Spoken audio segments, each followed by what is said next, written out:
Yeah, good. Now, let's go. Let's go. So the question was, what is the ego? Yeah? What is the ego? The ego is the aspect of the unconscious, automatic being, the programmable aspect of ourself.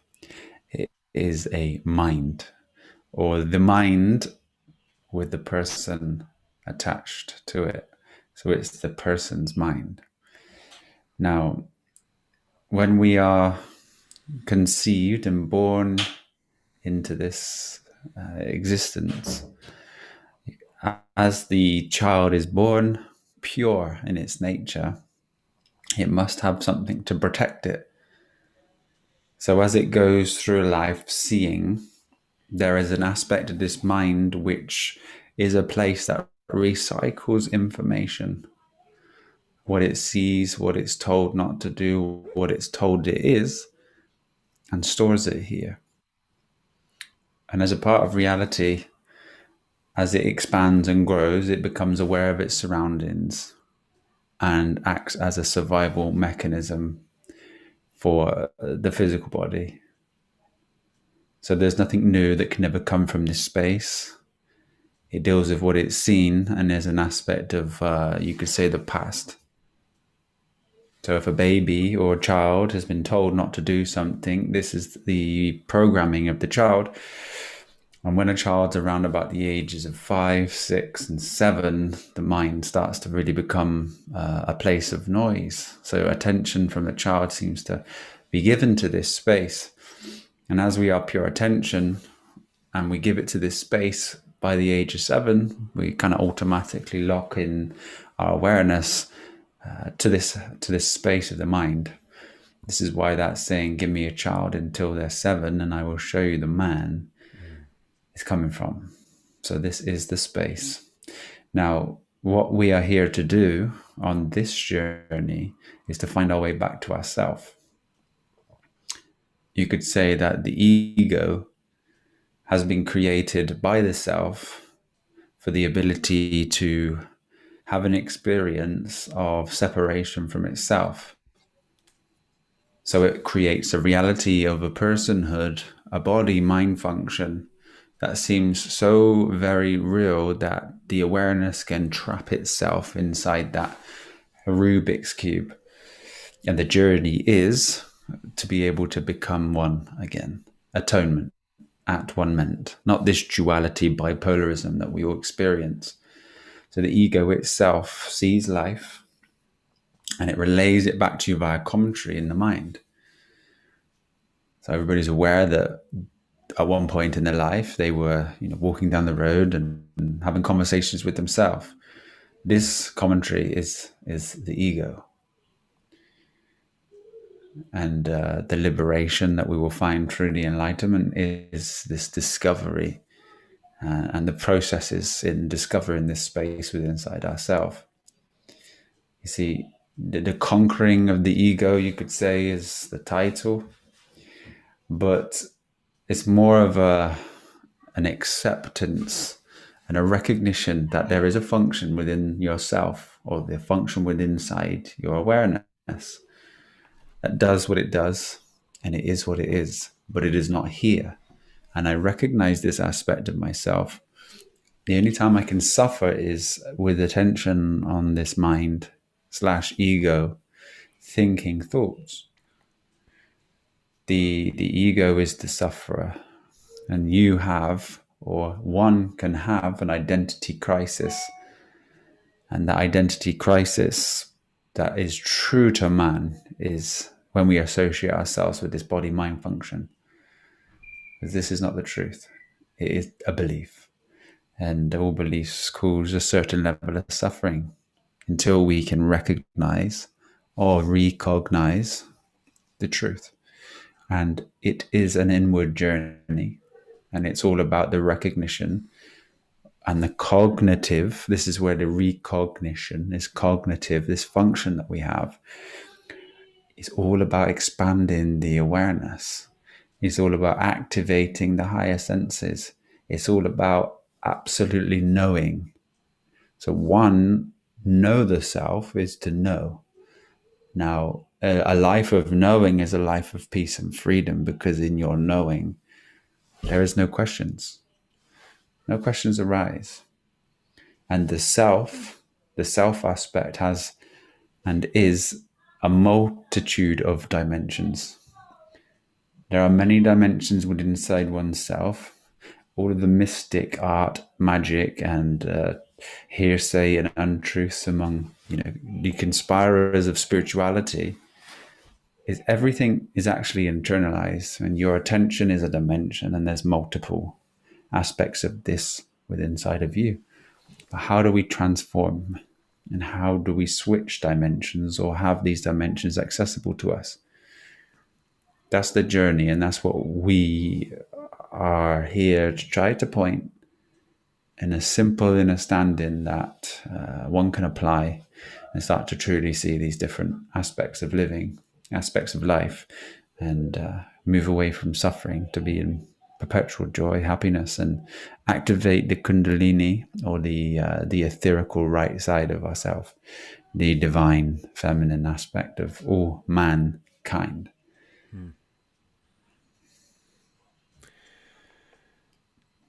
Would you say, also there's talking about ego death. So, but it does serve us in a way. Oh, I mean, the mind will do what it does. It's an aspect of this consciousness.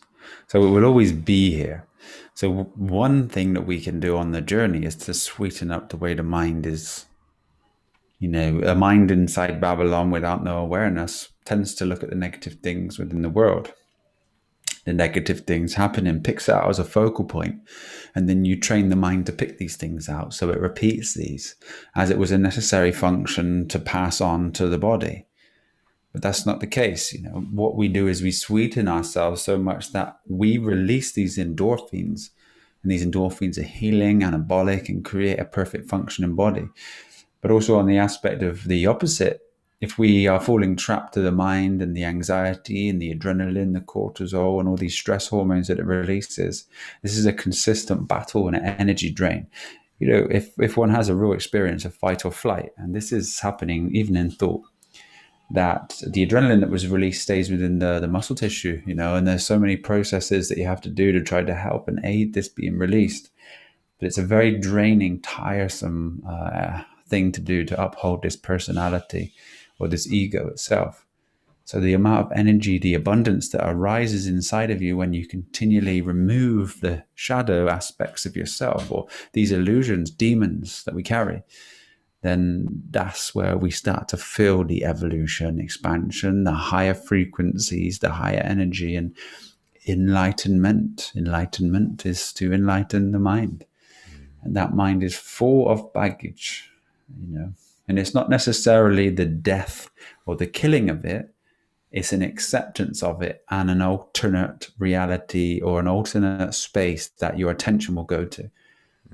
So rather than give attention to the mind or the elephant in the room, we turn our attention to the present and the presence, and we experience life. See, the ego will make one feel as if they're experiencing life, but the ego is experiencing the life and relaying it back to yourself or the awareness at a very slight delay. So you're never actually experiencing reality itself. You're experiencing the commentary and relay of the reality within inside yourself. The moment has been missed. So the key is to try to bring yourself to the space where the moment is perpetual, and there is a true understanding that there is no past, there is no future. A future is a contemplation, and the past is something which has been experienced and has gone past. But that past was in a moment. The future will never come, but yet into a moment that is now. And to be here in the very split second of the moment is the truth, is what is. There is no labeling, there is no construct or concept that comes before. It's life unfolding itself. So that aspect allows you to become free from the chatter or the mind chatter that comes along with the automatic ego. So one can get ahead of the ego The ego itself doesn't relay life to you anymore. There's no chattering. There is a split second that exists with your attention, and you can become faster than the ego. Mm. The ego loses its grip on reality itself. And in that process, it does become noisy, as you start to become aware. And the number one thing that we like to point people is the food journey, because there is an automatic evolution. But if your DNA, your photons, and your coding is not in its supernatural or natural state, there's an oppression on the evolution. And this is what Babylon is for, the food, the distraction, the media, and all these things. They're about the oppression. And what you do is you give your attention to these objects that are external or seem external, and the attention is on them, and the mind is missed because the mind's noise is even distracted by this artificial or this reality of objective nature, physicality, phenomenon. Mm. So it's just literally a perpetual battle of attention, but having that understanding that we can direct our own attention to this moment in a continual practice, and realize that all thoughts that come from this space are actually illusions. And you see the word demon, if we go back to the ancients, we say ghosts or we see demons. And it's important to see the structure of the word, because de is to take away, like deconstruct, defragment, debilitating. You see, de by light. To debilitate is to remove this dual aspect of light.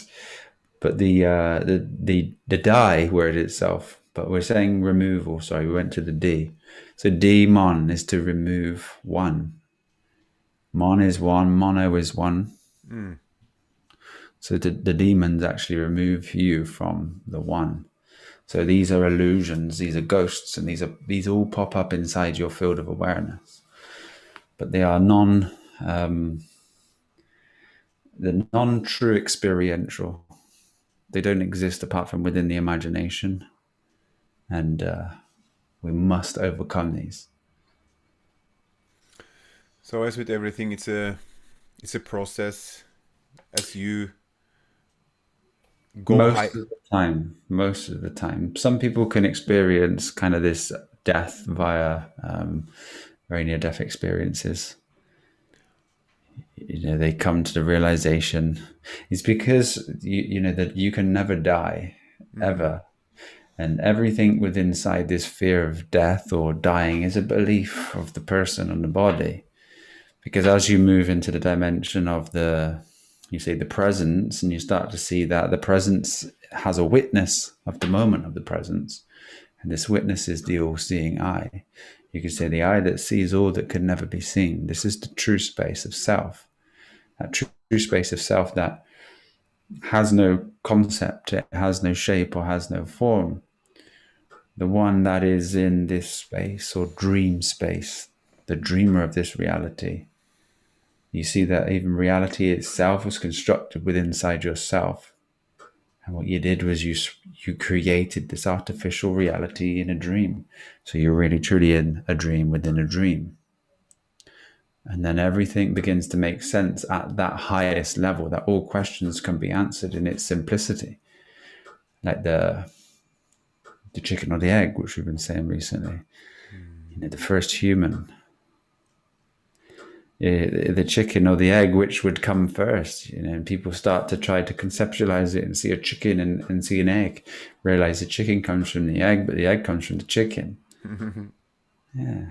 And if there was no chicken or egg in its first place, and those were dreamt within inside oneself, it's just an experience. And this is why dreams can seem so vivid. And at the moment of death or falling within a dream, you wake up. This will happen here, I can assure you. You will never die. You just have a belief that you will. So, knowing that we don't die, knowing that this is just a, transportation, like a vessel for having this journey. That alone won't mean that your ego is dead. You can have a lot of issues with your ego even if you have come to the conclusion or the knowing that you don't die. It's a kind of a revelation inside yourself as you collapse the beliefs. So it's a knowing. So you will go through this process, but this process happens only when one is at a certain level of consciousness. So when you become aware, let's say you start at the very base level, you start to see that the reality itself, the reality that presented is not necessarily the truth. And the unconscious beings are doing what they do, and you have popped away from that cycle. This is the initiation or the beginning of the etherical brain starting to manifest inside yourself. So you're starting to build a new dimension. And as you begin to see more, this is becoming more and more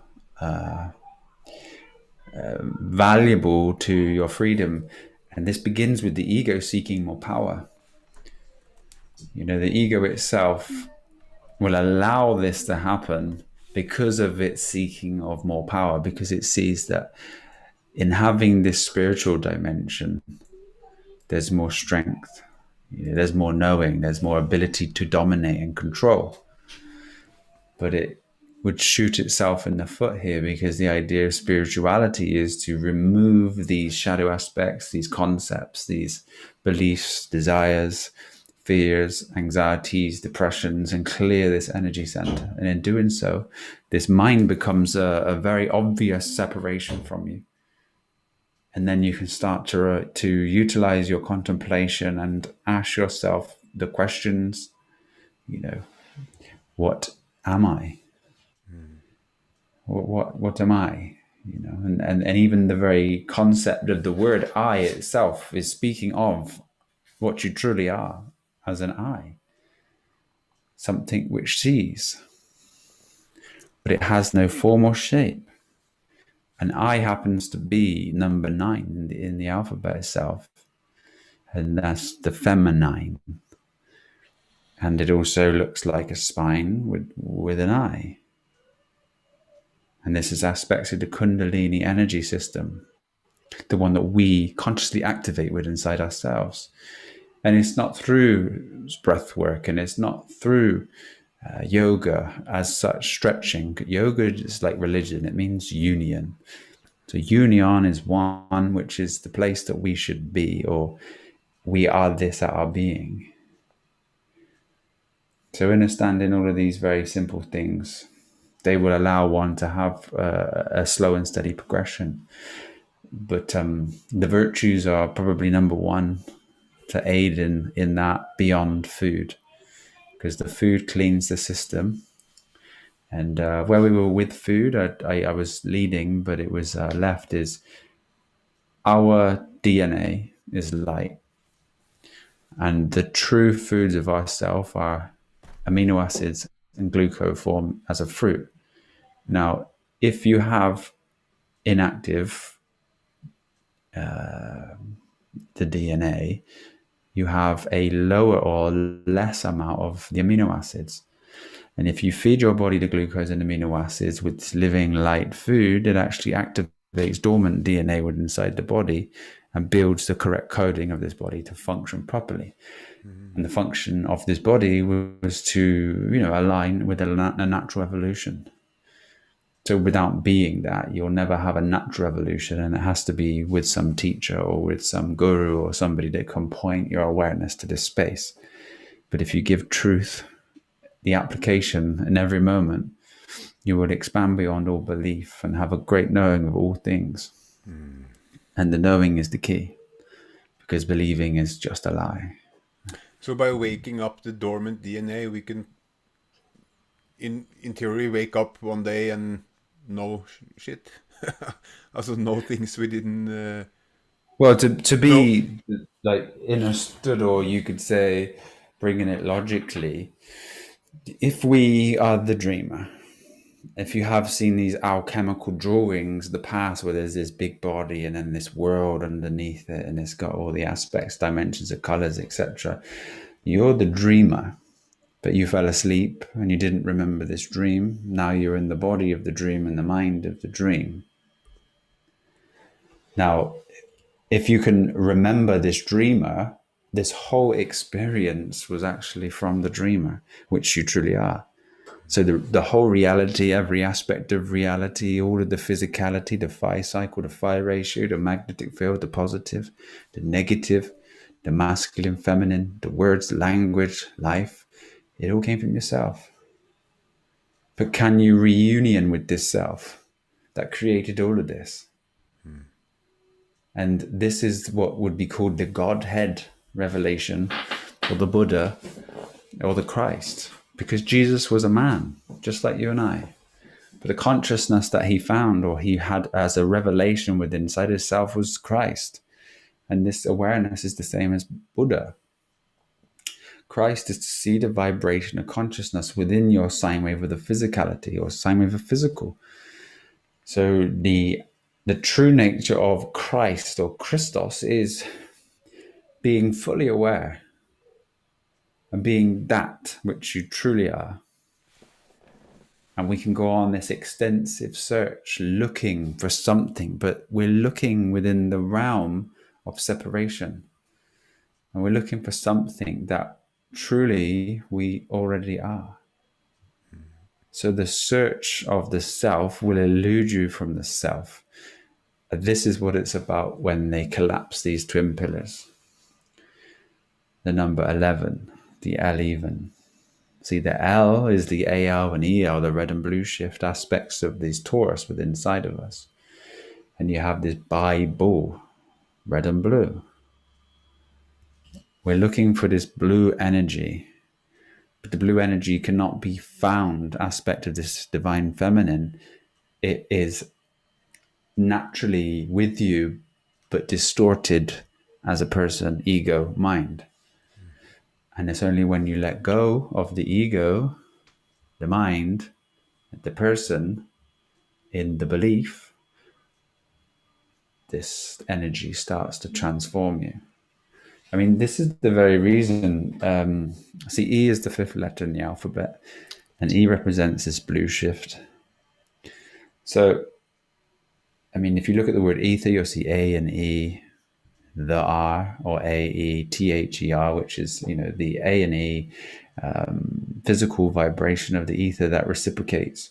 It's all about this reciprocation of energy.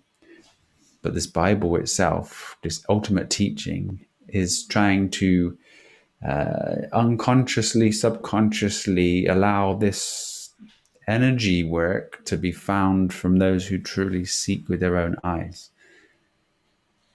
One that follows will never find this ultimate truth or reality because one is looking externally.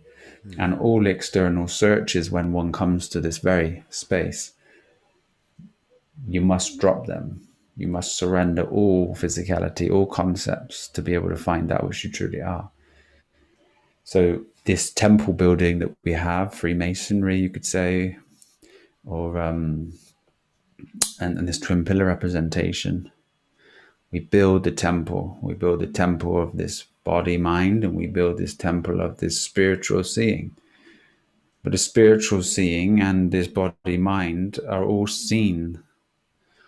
So the spirituality that arises is the non-dual aspect of the experiencer. What is it that sees the experiencer experience? Can you see him? Can you see that which sees the experiencer experience?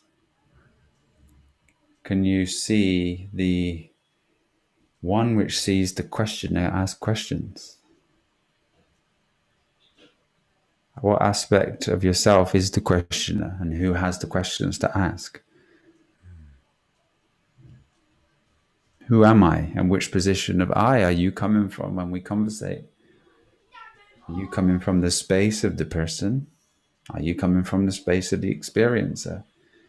Or have you come here as the ultimate truth, the absolute? the shapeless, the formlessness, the seer. And that seer there is the unaffected truth. It has no shape. And this can be your very reality if you continue to evolve yourself.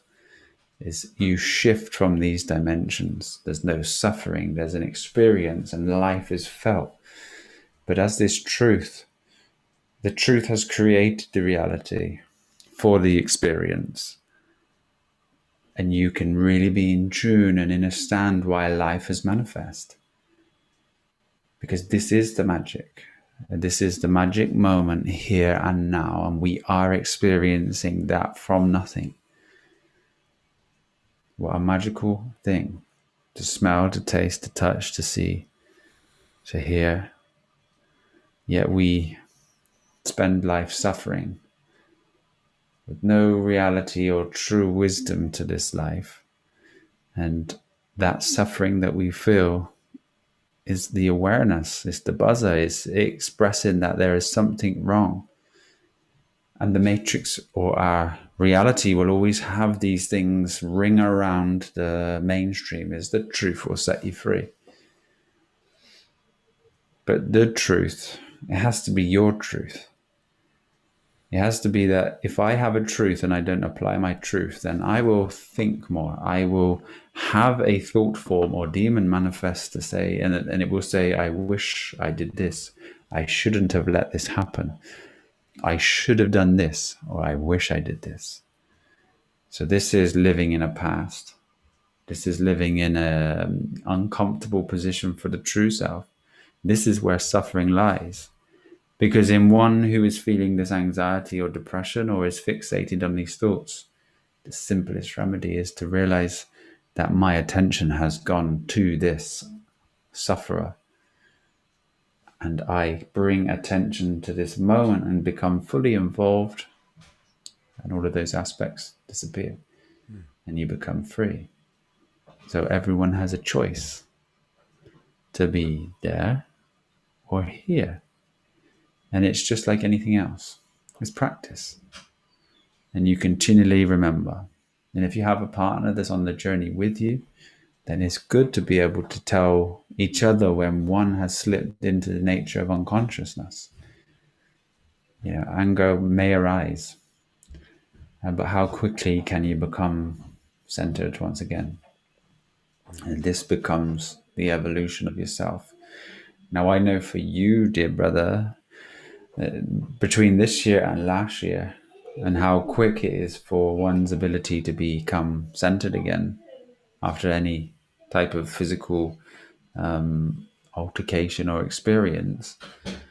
Or we can just ask you here, like, how much do you feel like you can bring yourself to balance after being slightly out of balance compared to last year? Pretty quick. Pretty quick. Of course, the ramifications. If you're talking physical, for example, let's say you have a food experience. No, I can bring myself back, but the let's say the side effects Yeah. of the act itself is still lingering and takes some time to But beyond physicality, then just mentally and emotionally, well, can it just be brought back within a few seconds? yeah. It doesn't even. Also, if I went astray, let's say with an experience, Yeah. it doesn't even take me away. Also, I'm not affected by it mentally, Yeah. just physically. Good. So So when you were, say, if you were to have an experience in life that made you fight or flight, how quickly is the dissipation of this energy through realization within inside you? And how much has it come since you've been seeing that attention is the most important thing you have?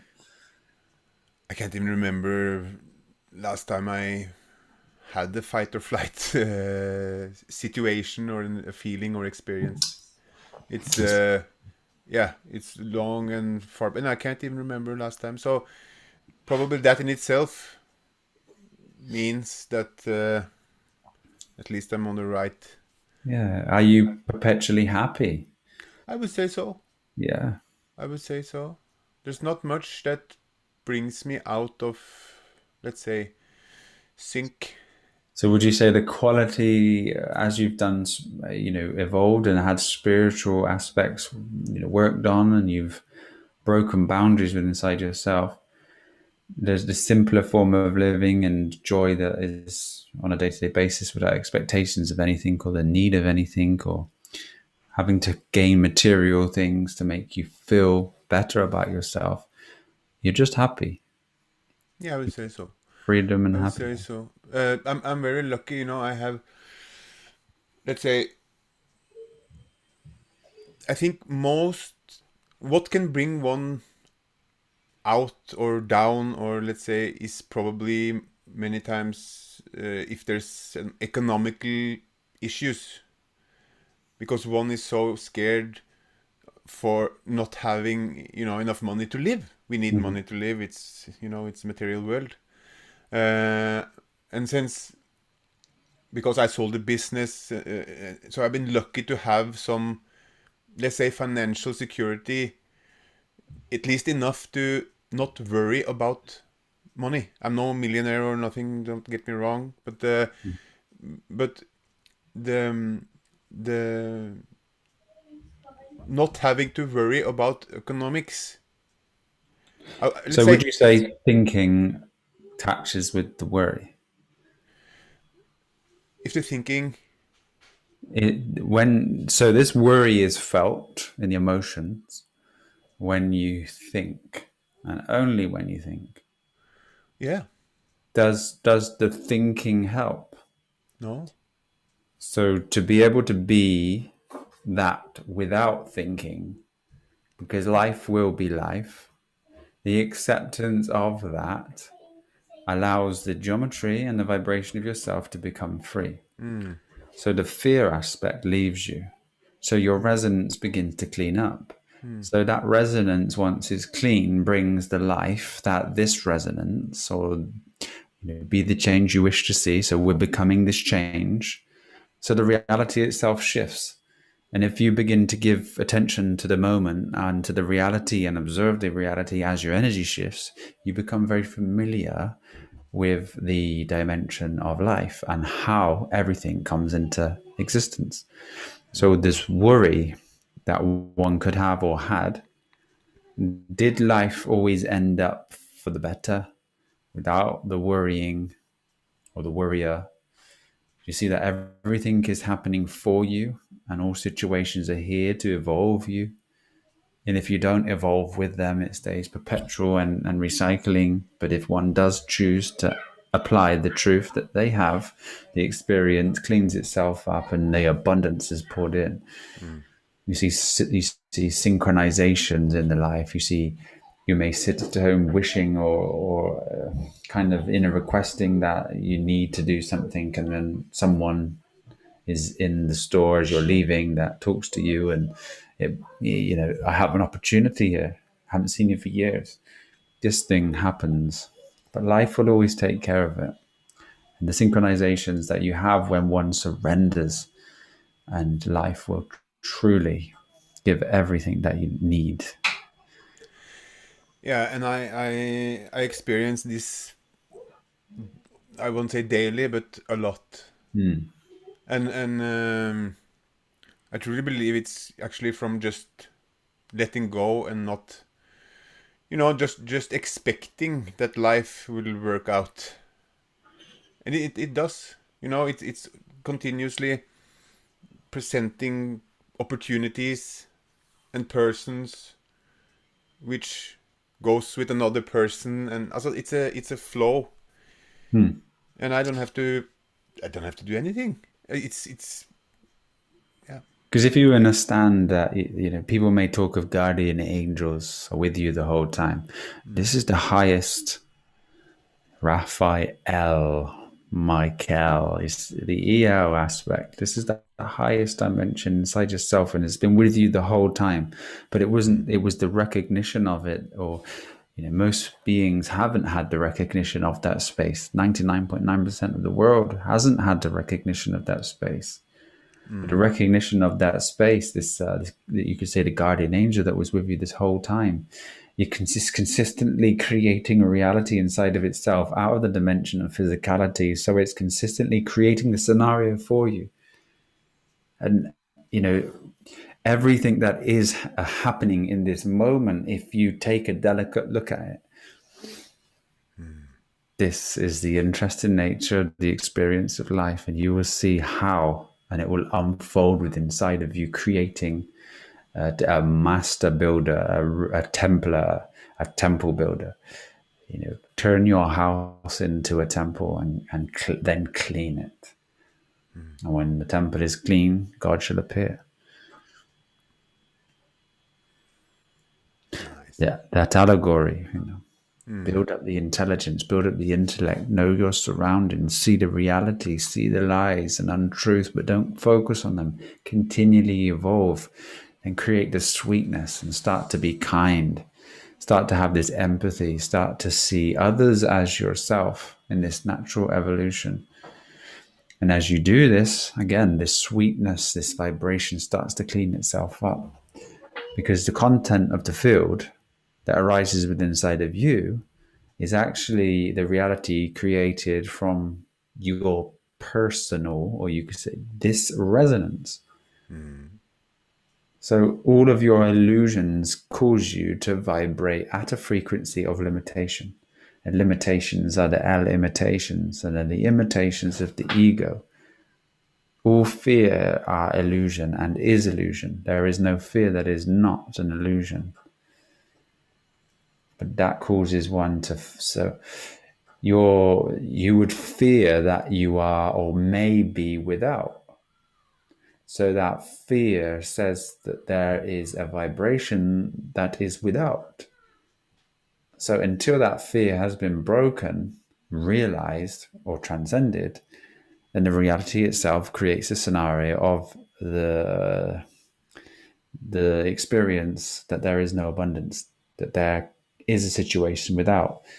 Whether it's actually physically experienced or internally experienced, this is what's happening. So a consistent anxiety or fear of something will make the body feel like it's actually happened and is happening. Thus creating this scenario of that for you to overcome.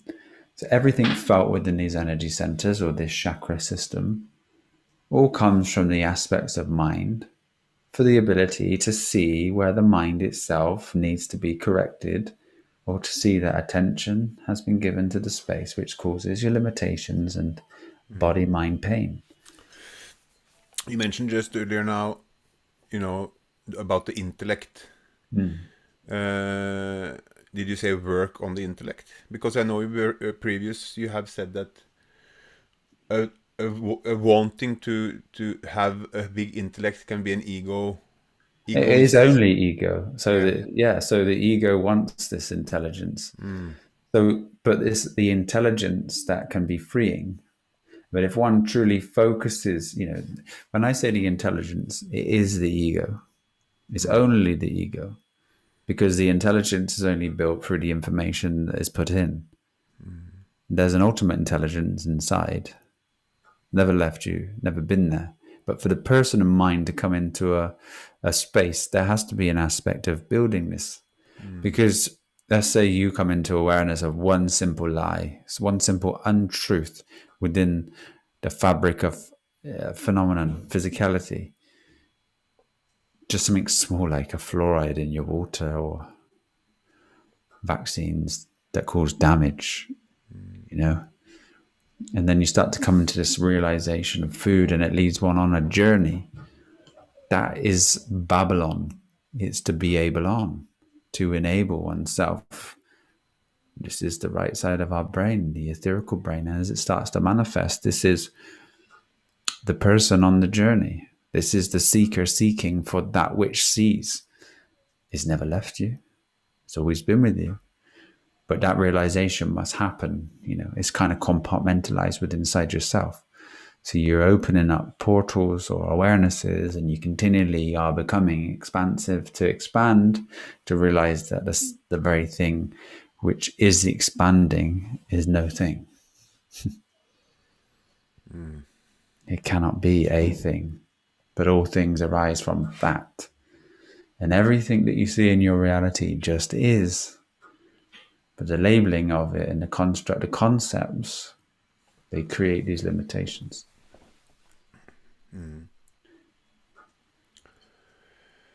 Yeah. I just want to see if there's a question, because I saw that it wasn't related to the ego. So let's continue with that and just go back to look for the questions. Yeah. So one doesn't have to. Let's say for my own, for me, Good. I have not. I'm not as eager to know things Yeah. at the level I was, at least. Because who is the one who wishes to know? Is the one who wishes to know the seer or the experiencer? There's a lot of things I can find interesting, and like would like to know more. Okay, let me just say, for the people listening, like I only know that I don't know. It's I have a perception, and but I have luckily come to the place where I am able to trust and let go. So even if I don't understand everything, and this is why I'm talking to you, and I'm kind of representing all other beings that may have questions about things, because I'm no expert and teacher or guru or anything. I'm just a person. But you Uh, see that which questions as separate from you. Excuse me. As you've spoken here, you can see that you see that which has questions. And you know this questioner is not you. And you're able to silence that questioner.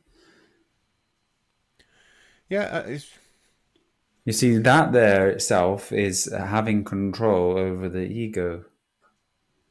So there's a ability to see that ego as it arises questions inside your field of awareness. So you ask yourself, what is it that is aware of this? And you ask yourself, what is it which sees one become aware of this? Those dimensions that sit within inside of you are parts of your evolution as you deconstruct yourself. Now, to know the external reality that has truly come from within, there's no purpose of that if one can do what you're speaking of. Because you're gone and you've bypassed it, but there was some seeking. There was seeking from you. There was aspects of conspiracy and government and a realization that the world itself was defunct and fiat, you could say. So that element caused you to see that you are very separate in your awareness from that unconscious nature of man. It brought a new element, and it was the building of your etherical side, the etherical mind. So the quickest way to or the best action to take for the realization of the truth is to take no action. And to realize that everything that one does external or in the seeking of something eludes you from that which you truly are. So it's the recognition of your true self that is only found in contemplation. And the meditation is the sitting quiet to allow one to be able to contemplate about its true nature and build this space. Because true meditation is actually the being itself, the guru. Because the guru is the one. It's not the body, it's the one, the source, the ultimate, the absolute. And anyone that is able to attach to the field has the guru speak through them rather than the reciprocating cycle of mind and the information that it holds. There is no originality there. And this is why when one steps away from that cycle, it's very obvious to see who is within the cycle Mm. of absolute unconsciousness, full Mm. identification with the body mind. I have some friends, I would say also on definitely on their spiritual journey, and one is even, you know, talking to like broadcasting and talking and saying all the right things, and very very nice person, and but I see him still. He's kind of preaching, but he's struggling to practice. Okay. If you know what I mean, it's like he gets off railed, let's say derailed So by. is he able to be it without the practice, or is it more of a he just has an intellectual understanding and there's not much practice and he's not actually being that freedom? I hate to speak for him, but I just noticed that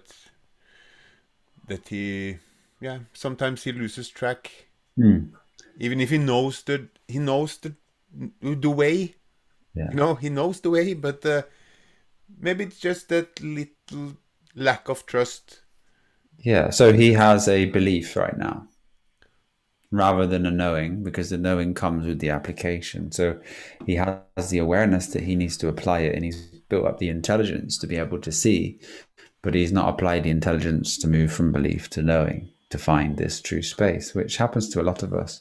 There's a lot of, like you could say, spiritual arrogance out there, and the arrogance is, trying to transform and change others. Who are we to shake them out of their sleep? Mm. Mm. And then we come to that realization, and that there is another level of freedom. You see a lot of beings on a journey who become identified with spirituality within their person. You know, that's another thing. Mm. Yeah. If one does these practices and then they focus so much on the practice, they've actually lost their self because they are now within a practice. And you're already that. You can never not be that, only when one is in a practice. So if things are done for the body to maintain the supple nature of it by yoga without any expectation, judgment of that, there's a knowing, because they know the muscles, the body starts to lose its form if it's not held in the correct posture. But if we become so obsessed with that, and obsessed with this, and obsessed with the clothes, and obsessed with everything, the food and all things, then we've lost ourselves there too. So it's always that balance or that temperance of the virtue system brought into play. We have a course on the virtues on the website, but Mm.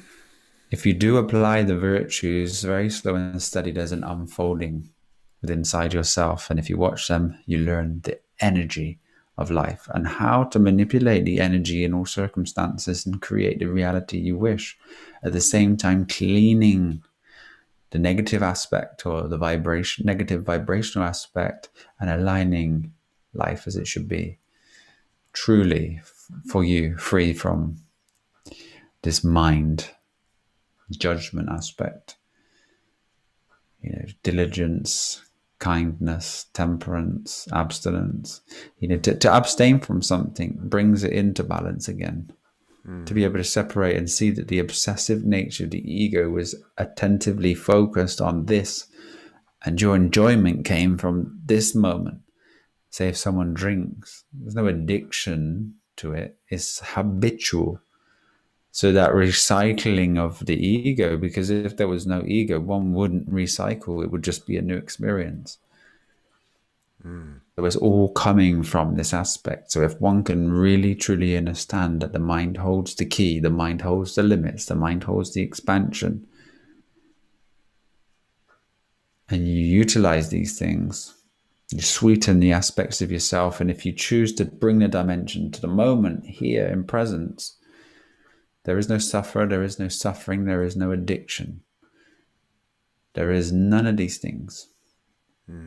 So to continual practice to bring the awareness here and to experience the moment of life as it unfolds is such an evolution within inside one's being. That is the enlightenment. And that is just above sort of the halfway range of the expansive nature of oneself here. Then the bliss, the radiance of life. The energy itself, it starts to unfold these supernatural abilities like the clairvoyance, the hearing, if you're engaged in dialogue, you hear the intentions, you hear everything, and then you experience beyond this ecstasy. Ecstasy is still experienced and then seen by that which you truly are. And as you surrender these states, because if one stays focused on that state, and then that state that was experienced in the moment, the very wanting of that to come back causes everything to stop. So the freeing is to become more free. You see, we find people have these blissful states. People have experienced what it was like in an enlightenment state, but they couldn't hold on to it. Why can he or she not hold on to it? Because they're holding on to the past experience. They are wanting something to happen again when this is fresh. That one which is fresh shall experience truth. That one that doesn't flow becomes stale. ST-ale comes from ailment, the sine wave of the physical. Even the word ale itself is a representation of alcohol. They call it spirits, they call it ghosts, they call it ale. I mean, they don't call it a ghost, but spirit, flesh-eating ghost. Well, I have some friends that definitely, when they drink, they have also quiet down the drinking, but when they drink, they definitely become someone else. It Fully seems. identified, yeah. Yeah, fully identified. They fall into their true persona, like the persona, Oh shit! Is that without awareness itself. So they're not able to pick themselves up in certain places where they would have before. Like, someone's anger when it arises when they are drunk, they don't necessarily have the ability to bring themselves back. They can lose. They say, I lost myself. Well, there you go. Fully identified. So yeah, I mean, alcohol itself has never been an interest of me. I found it always off-putting, and just like watching others under the influence of alcohol was something which put me off at a very young age. Seeing the way that people just change, that was something that I didn't ever want to bring into my being. I have actually personally as well. I haven't been a heavy drinker. I have had some drinks, but compared to many others, alcohol never, let's say, attracted me. I have done a lot of other things though, substances of fun, to have fun. One has a past. Don't judge me. Have you ever tried tap water? No, I didn't go that far. That's crazy stuff. Yeah, I think I never drank. I tried, like, but I don't think I ever drank since I was 16. Like, tried a tiny bit and never. Never again. No. So, um, I don't know if there's any questions on the.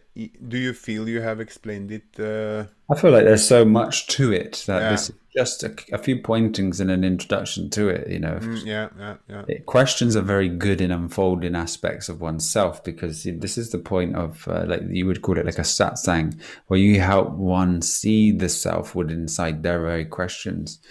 And if someone has a question, the simplest way, if we don't have questions here, is not to think, and don't give your attention to thinking, because it's only in thinking that one suffers and builds up the ego. And as a part of our evolution, the fastest way to the true enlightenment is the realization that you are already it. There is no need for pain or suffering. And with your attention here, that is not felt. So to end the suffering of man is to end the thinkingness and the consistent thinking, or the addiction to thinking, the addiction to the reward that one feels when one goes back and experiences the same thing. Looking for the same, it's like a drug addict. We're looking for the same fix that we had when we first tried something. But how about it just being that which it is, and as an experience, that is what it was. And to continually experience new things. But as the slow and steady journey, which is always the best, is to listen to the questions that arise, seek the answers, and that answer that has been sought, apply that answer to know, to become wise, and to move on, and to not stay in any type of fog or any type of space, and to continually evolve. And you will find there is a natural evolution with the answering of your questions and the application of that question. I'm just looking through the chat to see if there's a And question. feel free to, go off the subject, because that subject can always be brought back Yeah, that's what I was thinking. That into this space. But as the ego is destroyed, you could say, or the attention is off the ego, the energy, the life force, the presence, this is so, it is something which I wish everyone to be able to feel, everyone to be able to know. The exuberance as one evolves to this space, there is nothing like it. The power, because the ego itself is a force. It's the identity that's constructed and then created through the form, and is forced, is false. But the effortless power that comes in that surrender and freedom, and the joy and the abundance, and there is a stage there. I can remember one point being so much joy and bliss, and there was this perpetual state of happiness, and the smile would, the cheeks would be sore and cramping, because it was just pure expressive happiness. And then even that moves beyond. Happiness itself is body, mind, construct, seen. If you're the seer is expressionless, but can utilize these awarenesses within inside the self to create dialogue, conversation with people, but being in the full awareness of it. So you may see in someone almost expressionless. I can remember when my mother, "Are you okay?" Like, they used to be so smiley, but it's beyond smile. But you can bring this to a conversation, you can bring a persona, you can choose in each situation to be fully aware of how you wish to present yourself. But as the seer, unaffected by all things, it's just this absolute peace. Just absolute peace, and the knowing of your dimension, of who you are, how everything works within inside yourself, within inside this construct of physicality. And that's what makes it so special for the journey, because there are no questions here. There's truly no questioner. There's not even a body. There's no person. That person comes into being when it chooses to. Otherwise, it's just effortlessness. And the joy that I can experience in the momentary interaction with the family, other beings, like my son, that's missed by the mind. The mind will take that from you.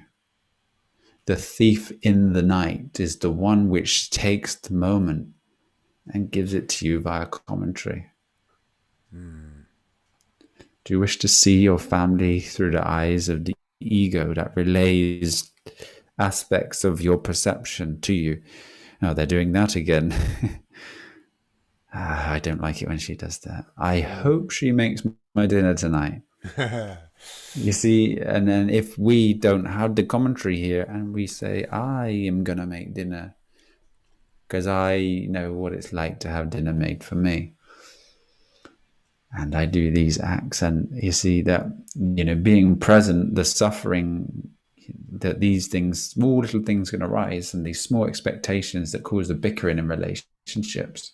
If you have both of the couple which truly have a spiritual space and you can work on it together, all of the mysteries of the universe will be revealed to both of you on your journey and beyond. You see, the mystical arts, as Sister Michelle and I went on this amazing discovery together of physicality and form and shape and geometry, language, music, art, there was an originality there.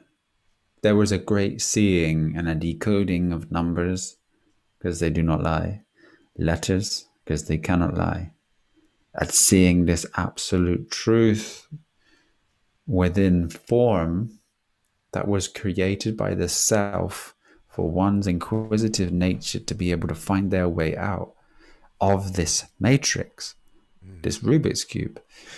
So if every word had the ability to give you the solution, I mean, that's what I see in each and every word.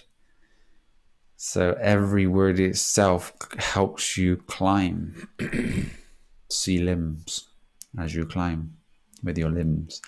But no, each word will give you that. And everyone has their fluid, their flow, their expression. So we have been trained and given a construct of words, and phonetics and sound, that there creates the limitation of the word as a meaning. The meaning is the average, mean, average, mathematics. So however the average man perceives is what creates this meaning, but it doesn't mean that it's true. The truth is within the word. The truth shall set you free. But the truth is yourself. That you have never, ever left that truth. You have never been without this truth. You chose to separate yourself from that. Now you have a choice to come back home. But don't miss the present. Because it is that presence that allows one to be able to make the conscious decisions about where you are sat within inside yourself. And the journey is that which builds you, the temple. Don't wish for the goal and experience life through mind, never being in the moment, because it's only that moment that is experienced that this great temple is built. With no hands.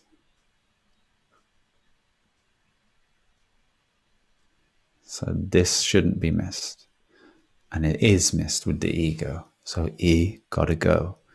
And we go to the E because the E is the blue, and the blue is the blue shift of the red and blue shift. Cain is red and blue is Abel. This enables the man to become the 90% function of the 10% left. This is why when you have left, you get left. When you are right, everything's right. and the merging and the union of this trinity. You could say me, myself, and I, or the mind, body, presence, self, seeing. And you switch, you use these. And you have the ability when you come into this truth that you can create the heavens, the worlds, the earth. And you can do this at night with practice while you're still in this form. And you can split yourself from your physicality, and you can experience years, 70 years, 80 years within one night within inside yourself. And that full experience of a day to day, going to sleep and eating and all these things can be dreamt. But where is one given their attention and focus to? Social media, computer games, television, fast food. And as one starts to see this nature, you don't wish to be that. You just start slowly and steady and start applying yourself to new practices, which are here, not out there. You don't see spiritual people doing spiritual things and start doing spiritualness. That question that's burning inside of you that needs answering, answer that. What is innate here and now within inside yourself as a question? Then that question is seeked.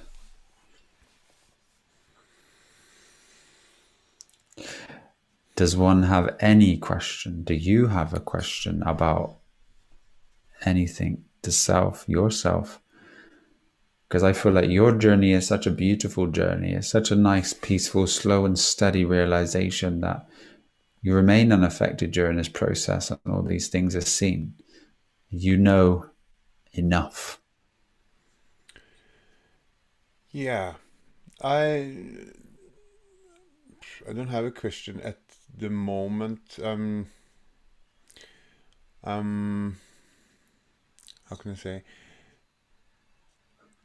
There's not much questions I need answered, because I feel there's a lot I don't know. Just to be quite clear, there's a lot I don't know, but I'm not so sure anymore. I need to know, No, you don't. and because where I am, as I already said, like, trusting and letting go, knowing that it's going to be okay. You also apply some sort of virtues to your day-to-day experience, or you did, or did you do that type of course, or understand that dimension? I try also to the Mhm. best of my abilities, to be virtuous. What if I Uh, said to you, when one doesn't try, or to everyone, I- they are automatically virtuous, automatically. mm, But the person itself is unvirtuous and has to try to be virtuous. But in the letting go, you are absolutely virtuous. but isn't it more or less like, if you just, the golden rule? If you live by the golden rule at all times, you're probably very virtuous. What's this golden rule, please? Also, do unto others as you wish Oh, they okay. do unto you. Yes. I suppose, Depending on who you are, of course. yeah, I If was going to you, say someone might have some crazy fetish. some sadistic, yeah, no, yeah, can be an issue, but most, Yeah. You most be people. kind to others and others shall be kind to you, you Mm, know. But it's the karma that we have attached to us, which is the separation as well. Maybe we could just speak on that if someone's like new to what we share is karma, is only thought. So things that you do, if they have karma attached with them, it's the ramifications of identity with it and thought. I wish I didn't do this. I wish I should have done it different. And should I do this and should I not? These, oh, I wish I could be doing this. This is just the karma that's attached to your actions. Actions, karma means the actions itself. That's what the true word correlates with. mm, So if your action is within the thought space, you now have the karma attached. And the karma is related to ghosts or to demons. this level of thinking. So to free yourself from karma, all you need to do is don't think. Do not think. Don't pick up a thought. Don't pick up anything and remain here. And to see that the space of this moment is the truth. And if you give attention to the truth, you shall be set free. That's the key. That's the element.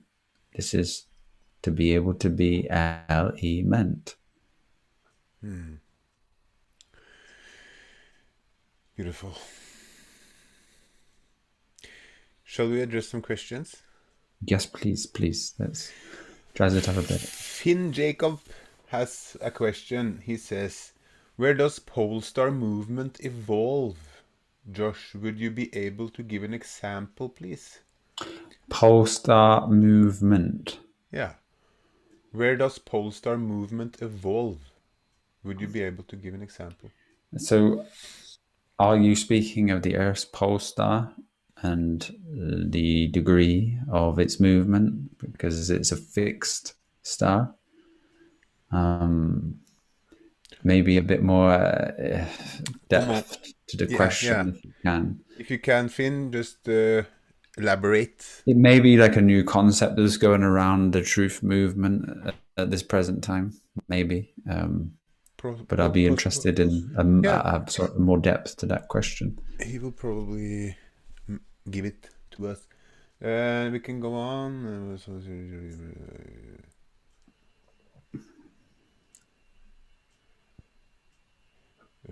Josh, Lisa, hey Lisa.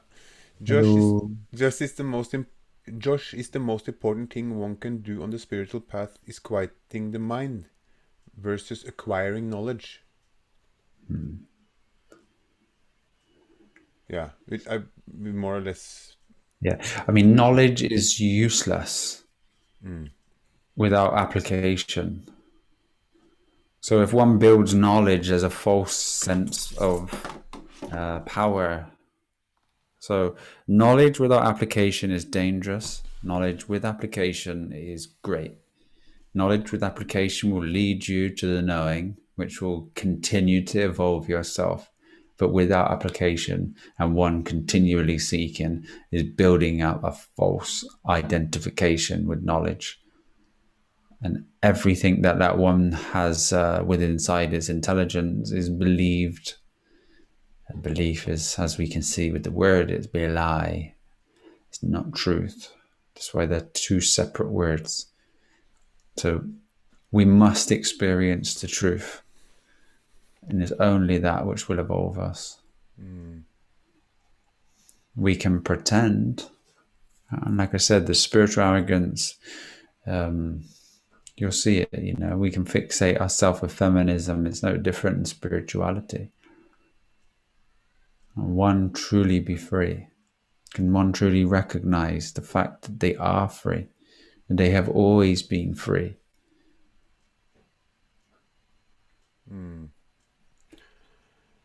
It's a really simple process when it's presented to one in this way. And the ego or someone who is intellectual wants more depth to it. But why bring depth to something that can be brought so simple that all can fathom and put in a day-to-day practice? Attention off of the thinker and into the moment. Bring that as your daily practice. And every time you recognize that you have fallen trapped to the mind, the illusion, or the thinker, you just bring your attention back. And that one that says, oh, I've fallen trapped to it again, I wish I didn't, attention off and bring it here. And continue to distance yourself and continue to be peaceful. That there will continue to evolve yourself. And then attention will slip from that naturally into this state. And you will wake up in the presence each and every day.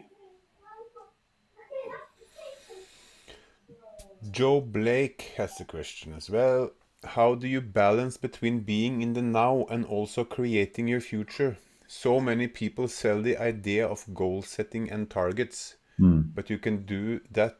But can you do that if you're focusing on being in the now? Yeah, I mean, creating the future is only going to happen in the now. So it's applying that and taking your first step here as the natural expression of yourself, which creates. So if you have an element of yourself and you are naturally orientated to business, let's say, or you're naturally orientated to music, if you think about music, you disconnect yourself, you're copying, you're non-original. If you express yourself and become one, let's say with the guitar, with your vocals, and you're not doing anything other than this, naturally you will create a situation that brings in the abundance for that factor. So you can only be here and now. And thinking about something does not create anything. Thinking about something is the illusion in the mind which causes no action to be taken. So it's only in the contemplation and action that you will actually create. So be yourself and express yourself honestly, and that will bring the ultimate abundance to you. There's no oppression, there's no structure. And this is why the busyness world, the 9 to 5, has actually been in place within this reality, because it causes so much separation and pain. Job in Hebrew is the persecution. So you're experiencing persecution each and every day, and so much suffering and so much weight. You don't have time to think. And then that looking one can become free. But the ultimate space is to express yourself and allow that stage 1 to bring you and to bring your flower to fruit. Flower, you flow with this life. Be yourself and give your opportunities in the moment by creating there and then. Don't think about it. Thinking is a static space, no fluidity, no movement. And again, it's an illusory state and in an automatic state at that. So don't think you cannot create. I call it contemplation. It's see on template. It's to create with your thought form, but it is not thinking, because thinking is just the recycling of noise here within inside the ego. I would say that's just the automatic part of yourself. I hope that answers your question. It was a good one. Thank you. I think we have more info from Finn Jacob.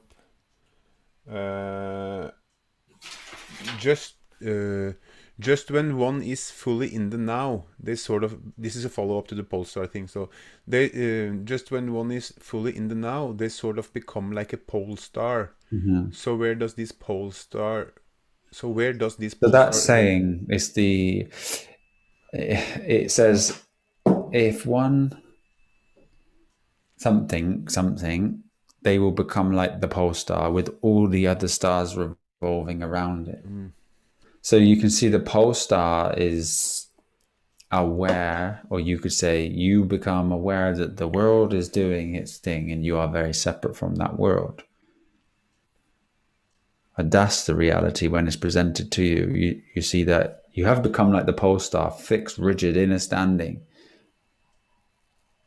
And the rest of the world is continuing to do what it does. You are very separate from it. The stars revolve. And the solution in revolution is the R evolution. So we evolve.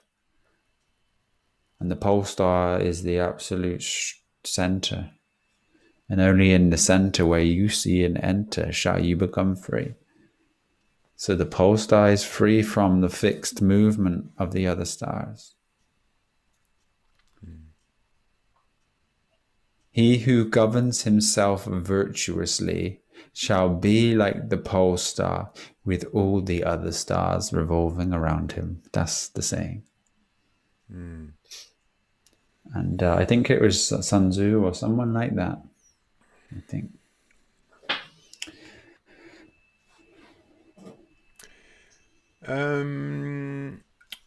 Perceiver.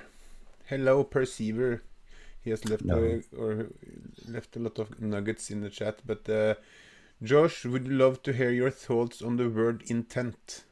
Toltecs say that intent is all there is and all that we are. I would prefer to change that to attention. Intent to intention. Attention. Because attention is what you are, and where you give your attention is what you experience. If you are beyond all concepts, again, this concept is arising within inside oneself that is free from concepts and absolutely liberated from anything and is the creator of all things. But attention is like at tension, and intention is intention. And tension is 10s ion, which is the 10 sine wave ions, which could be related to the Sephiroth and the 10 points within the tree of life. But it's the natural evolutionary process, and I prefer to give attention to the system of virtue, which cleans one's vessel and perception up to such a space that one sings so harmoniously that life itself is continually showing you the truth. And in your observation of that experience, you become fully aware of your reality, your surroundings, and how energy works. That there is something so profound within inside the awareness that I find that is the greatest gift and pointing that I can share. Is if you fully understand the practice of the virtues and you put that to your day-to-day experience, then any situation that arises will be dealt with in the virtuous manner. And you will be so clean and pure that everything you experience is just pure beauty and pure bliss. And it will evolve you the very quickest. The quickest path is the right choice path. And all righteous paths are within the virtues, because the virtues will always be the right choice. You were born into sin, and we must clean this vessel.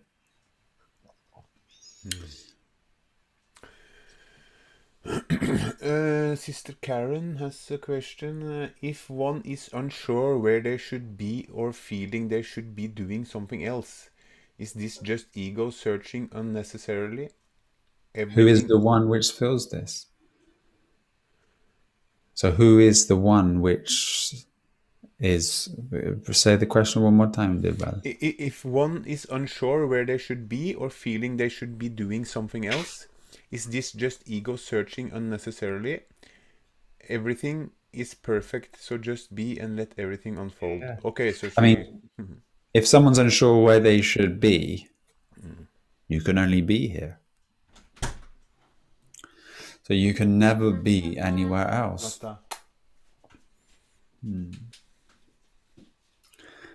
So the questioner of the one who feels uncomfortable and not sure if they should be somewhere else is the mind, is the ego, and is trying or is doing that with your attention fixated on it, causes emotional instability. So just bring the attention back to this moment and realize that the one that's asking these questions, if you sit with it and contemplate, how could you be anywhere else other than this moment and where you are? And levels of acceptance with that will allow life to continually evolve and explain these answers to you as you progress on this journey.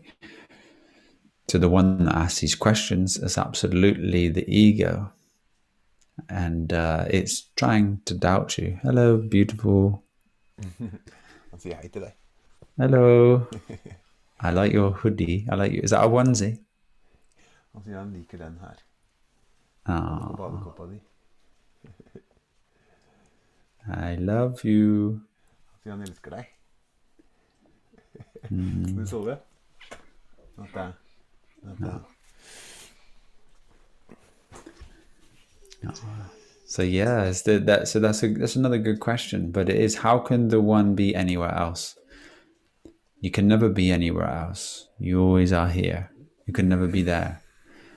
That is past, future, and for truth, it's found here.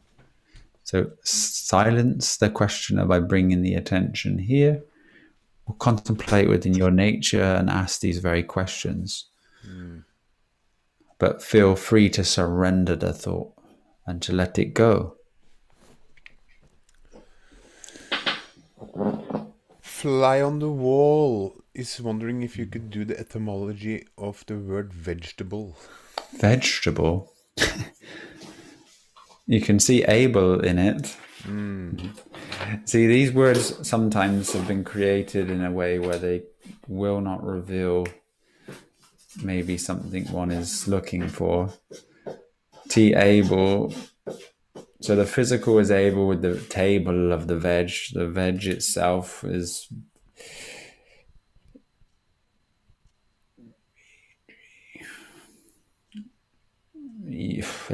logically, I'm just looking at all the dimensions of the word. I mean, within the word, you can see get able, VE is the mastered, etherical. You got the G, which is the seven, and the E. It's basically expressing that there is a type of balance, and it allows the physicality to be able. But I wouldn't say that was like a true word with its natural expression, because the vegetable is just which something is. It's more of an objective nature rather than this universal thing. So form can be created and given labeling. Yeah, I mean, I'm glad that you had the question of the vegetable. I hope that you are having some vegetables, mostly fruit. But fruit itself, you see, the word fruit is like for you, it. But, even the seeds, they see form. Number one, having that understanding and the application of truth with the food will lead you to the space that is absolutely knowing that the fruit is your true food. And as you become more in tune with this, there's a great seeing that allows one to be able to know that everything within inside the dimension of fruit is so freeing, and that the commercial world is the opposite of this, and the only food that we consume here has been shipped from spaces that grow. So this revelation will bring you to a tree, will bring you to a seed, will bring you to a space of, you could say, non-continual reciprocative productivity, allowing you to find space and time to be able to look at the self and find it. And that's why fruit is the ultimate, because the ultimate space that grows fruit, has hundreds, thousands of different heirloom strains, foods, and they grow perfectly without the need for plates, forks, washing up, chemicals, water systems. With the skins feed animals, they also go into the ground. If you eat the seeds, your poo can go into the ground and create life. And every single tree that comes from one seed produces thousands of fruits, which give thousands of seeds for 1,000 more trees.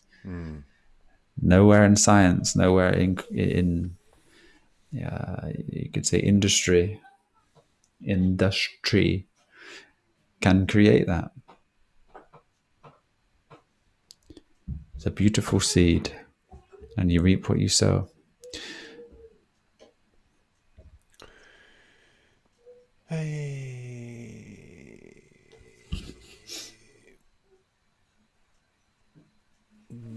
Sister Lisa has a question. Josh, did the majority of your gnosis come from researching, or was it more from quieting of the mind and connection to source which gave you the answers? Very good, very good. Initially, it was researching, mainly conspiracies, and then energy, free energy, and food, and then going into like the filing systems of like each and every product, going into seeing the test and the true nature of like the science behind everything. But there's a very big limitation, because the truth and the knowledge, real wisdom knowledge, comes with applying it. So having to go through the experiences myself, fasting, abstaining, and then introducing certain foods on their own, feeling how it is within the system, has led me to this knowing that the only thing that you can refeed after a fast without irritation is fruit. The only thing that actually heals true chronic diseases when one goes through stages of fasting, etc., is only found with fruit. If someone has a chronic disease and they refeed it with anything else other than fruit, it'll come back. And it's about building this wonderful beneficial bacteria which works harmoniously with the body and creates a beautiful harmony inside every function in your body. So I would just say that it really only comes with application. And then as you have a seeing, you synchronize, and synchronization with the etherical side of the brain brings in such a different dimension, you know, but an effortless dimension which is able to point rather than just fill information. Because if I was recycling information, one would think, yeah, that's very clever, intellectual. And some people may be, hoodwinked by the information to feel like this one has more power and I seek more power. So I'm, under this knowledge that's been shared. But what is knowledge without wisdom? And what is knowledge without the application of it? What is all this wisdom if it doesn't do anything? So just to know is nothing. But to actually experience that, to be that, that's the ultimate for anyone. I mean, as this conversation is led here, we as mankind only have one thing to do. People say, I've got this calling. The only thing we're here to do is to take away the aspect of ego, to bring oneself back into the garden. Because the very nature of your questions of duality has brought you to a space of duality and manifest the body mind to experience the duality and separation from yourself. So this is the perfect space to see that. Hence the word world Babylon, Babylon. This was never seen. People take Babylon as something other than what it is. No. It is the matrix. It is the realm. It is the world. And what that world does is it has the ability to turn you on, activate yourself from the absolute reverse of the truth. And every time I felt a question arise, I answered it, but then I applied it. So I had many questions. I seeked many things, but I had to apply. And that's why I live in a space now that doesn't have questions about food. I am a set way. There's no preference. There's none of this. I will never go to eat out. I will never go to a restaurant. I will never cross anything other than the things that I have created myself. I will never break the boundary of whole food. There was a stage where I was fixated on raw food and living fruits, etc. But then that's the obsession. And I had to bring balance and temperance to that. So I had to come into the cognization and recognize that my ego was being fixated, and it was not allowing me to expand because there was too much attention being brought onto the one dimension, which was physicality and food. So I had to learn that truth through the virtue system. I mean, I practiced virtues for so many years with Sister Michelle, like really practicing it, and each moment and those moments there brought so much intelligence, but that intelligence I had to surrender. So many years ago, I would have been a much more intelligent being speaking here, and like people may have, intellectual. people may have felt like it was a higher space. But it's not. That compartmentalization of all that information to application to wisdom to be able to go, this is it. I can hoodwink you. I can, obliterate this moment and give you so much information. It's like with the language. Okay, if I just spoke the language in here and I just told you exactly what it was, no one would ever follow it. But a small pointing to say there is a language. And if you see the word measurement, it says mere sure meant, which means mere sure mind. If you see the word complement, it says comply mind. If you see the word government, it says govern minds. Testament is test. Look at these words, then something is planted inside of you. And then it starts to grow as you start to see. And only in this will one evolve. Not necessarily with the words, but when one starts the journey and is present in the moment and applies truth. That is the setting free, or the beginning of setting free. And if one can, just surrender everything here and now. Let go of all things. Hold no thing. and see. And if the questioner arises, silence him. Stay in silence, and in your silence, you will find your truth of who you are. You can never ever be seen or found. You are it. You are looking from that which you look for. It has always been here, present. You don't need to do anything. There is no search. Call off the search. It is what you are. Yes. And also we have expectations of spirituality. Anyone may have an expectation that they will just float off into the clouds, and then they have this expectation, but that slight expectation is causing separation, and they're still concepts, and they still hold you down. The separation concepts. So, yeah, we create these limitations by the imitations, and we must become free from these concepts. And the mind itself, when we go back to the beginning of the conversation, is only built through that which has been told or seen. And this is why our children become very noisy around age 5 and 6. But if we give them the ability to see that there is an ego and it says the opposite of what should be done, and when it arises, let us know. Tell us what it's saying. Our son had ego recognition from like 3. And he's been telling us what he's been saying ever since. But don't worry, I'm not going to do it, he says. But it's good, it's great awareness for a young one to have. Amazing. I can't say mine is exactly there, but it is what In it is. perfect position, exactly where he should be at this moment. Daddy, So we're getting there time-wise. We're about where we normally end these chats. So what we should do is then practicing the virtues and having a diet of light. the diet of light, practice the virtues, and remember that there's a simple truth, and that this present moment exists alongside of the mind. And if you give your attention here, there's no more suffering. And it's that slight switch of your awareness that changes and you become free.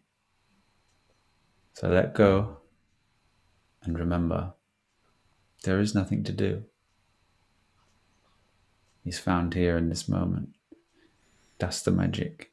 This is the experience. So let's experience in joy and happiness, in abundance.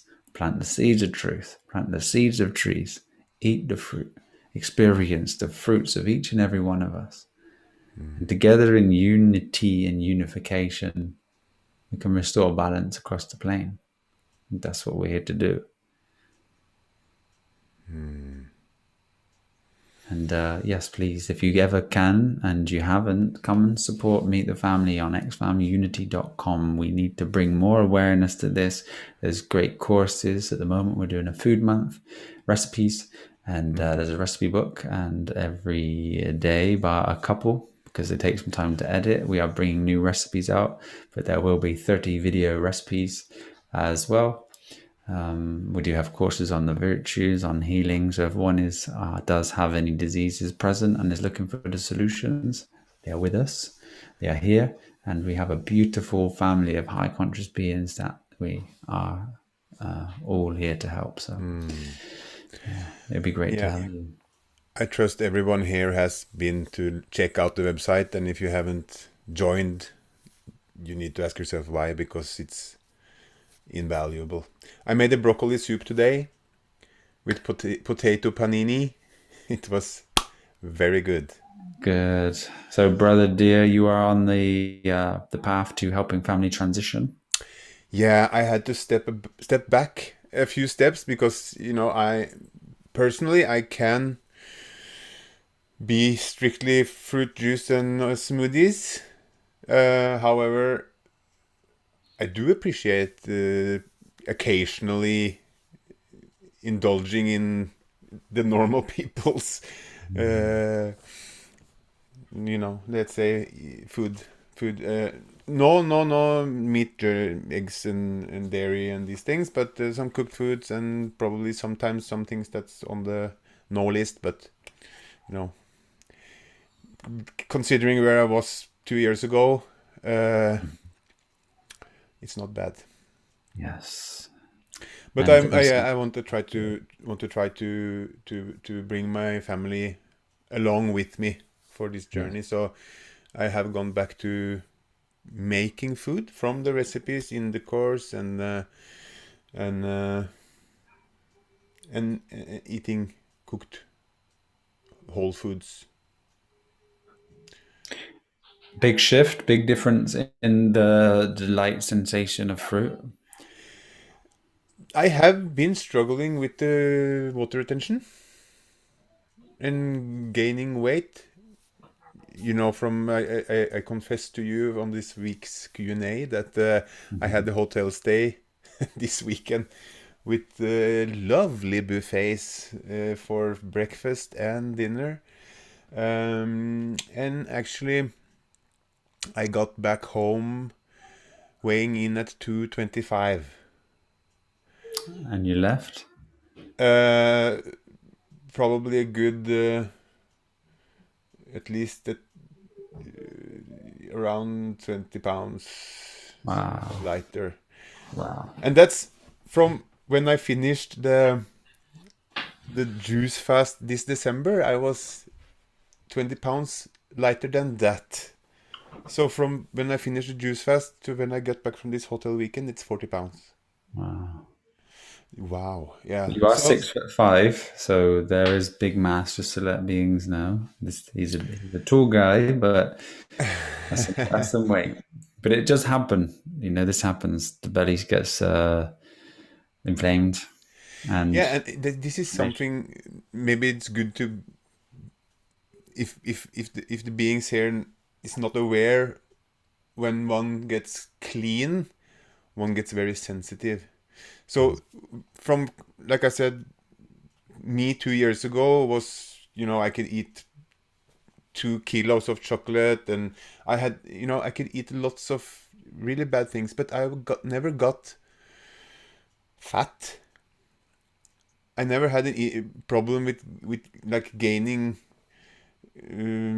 yeah, getting fat, even if my diet was not very good. but Not, a nice not bunch of parasites that were ready to eat that. That's probably the reason, because I see now, just indulging in some cooked foods, I won't say also, fat. Is it fat? Is it waste? This is, but definitely, I have now, at this moment, after this experience in this weekend, more issues around my waist than I had uh, in my old lifestyle. But as you say, there was somebody there to handle all this crap. Yeah.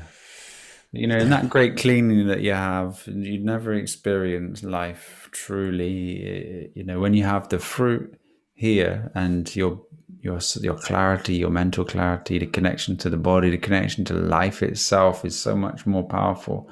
You have so much more radiance. The skin starts to repair, the regeneration. You look younger. You start to have the clearing of all of these parasites, and then your body starts to actually regenerate. Life itself is so much more extended, and only one will know this when they apply this.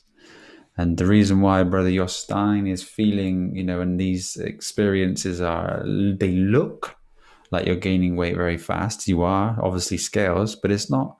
It's not necessarily what one would perceive it to be. The weight itself is the retention because you've abstained from salts. Fruits, you don't have salt. So then the salts pull the water from the cells and put it within the skin. The skin gets inflamed. All this water retention is being absorbed. You can gain weight within the digestive system. The digestive system itself can hold a lot of weight. No, definitely. Processing of fruit is very rapid, so it's in and out of the system. So you can store, 5 to 10 kilos in the stomach. You could probably store 5 to 10 kilos of water retention. And then the skin looks very smooth, and you don't see any of the lines of the abdominal, etc. If you're quite a lean being. So, and then you go back and you realize that. But again, it would balance if you build up this parasitic system again. But again, it's not the wisest choice, because you definitely have felt the ramifications of what it's like to consume food that is not food or true food. Yeah, yeah, I'm in no doubt that what is the best way to go. However, as you also said in the Q&A this week, that one has to decide where one wants to be. Mhm. If you know that you will be continuously going back to some I don't know, no foods or cooked foods or whatever. You Uh, haven't dealt with food queries. yeah. Yeah. So for me now, what would you expect? Also, what would you say? As I said, I'm stepping back, going to make food from the recipe book to bring my family along. It's But a very noble thing, you know. It's like going back to in the war to save one of your friends, jumping but off the horse and risking fire. but would you say that for me now, cooking daily dinner and consuming it with cooked foods, uh, doing that daily, this will balance this. Oh yeah, yeah. If you're not looking to heal chronic disease, and this is an experience that you're going through, you will feel the difference in food, and then you will balance. Mm, You build up the system that's necessary for these to be digested. If you're cooking food, dead food, you will need certain levels of candida, which eat dead matter. Candida will start to form, mm, and then it will be there. You know, if you stay plant based and holistic, and you're not having the chemicals, even people we've experienced people healing from cancers just by going plant based and cooked food. You know, just by removing these things. So cancer itself can just be healed by a plant based diet, mm, even with cooking. mm, Um, but again, it's the severity and where one wishes to sit. But it's led us down to this truth, which for us, I mean, I am looking forward to being able just to be somewhere where I can get fruit consistently all the time off mm. the land. I would never choose anything other than this.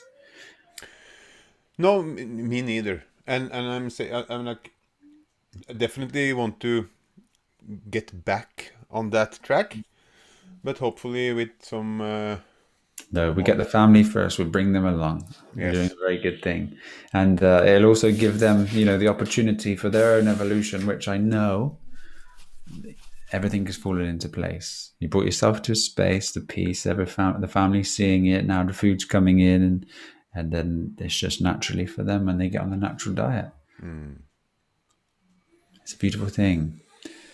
But I am grateful for the time. Again, thank you so much. And I thank everyone for being here with us. Yeah, and I It's think been a I can great pleasure. speak for everyone here and everyone who will listen at this that we are the ones who are grateful. Mm. Okay, we're all grateful. Everybody's grateful. Fantastic. Gratitude is a wonderful. Yes.